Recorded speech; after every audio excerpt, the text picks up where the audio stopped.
Hello friends, আজকে শুটকির চাটনি রান্না করব। তো সেটা তোমাদের সাথে একটু শেয়ার করব। তো তোমাদেরকে দেখাই শুটকির চাটনিটা আমি কিভাবে তৈরি করছি। এদিকে আমি পেঁয়াজ কুচি করে নিলাম আর রসুন খোসা ছাড়িয়ে নিলাম। এদিকে শুটকি মাছগুলিকে ভালোভাবে পরিষ্কার করে ধুয়ে নিলাম। তারপর বসিয়ে দিলাম কড়াইয়ে তেল দিয়ে, তেল গরম হয়ে গেছে। এবার পেঁয়াজ কুচি দিয়ে দিলাম। পেঁয়াজ কুচি দিয়ে দিলাম, তারপর দিয়ে দেবো স্বাদ মতো নুন। সবজিগুলিকে আমি একটু লালচে করে ভেজে নেব। আমি লালচে করে ভেজে নিলাম। এবার রসুনগুলি দিয়ে দেব।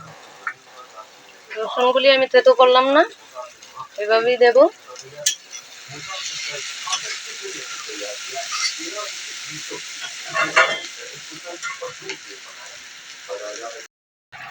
তো বন্ধুরা, এবার পরিমাণ মতো হলুদ গুঁড়ো দিয়ে দেব।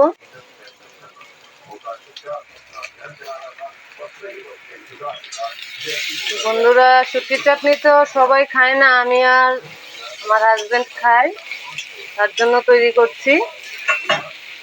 বন্ধুরা, তোমরা কে কে শুটকির চাটনি খেতে ভালোবাসো অবশ্যই জানাবে কমেন্টে।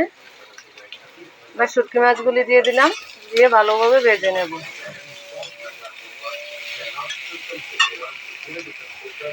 এবার দিয়ে দেবো লঙ্কার গুঁড়ো।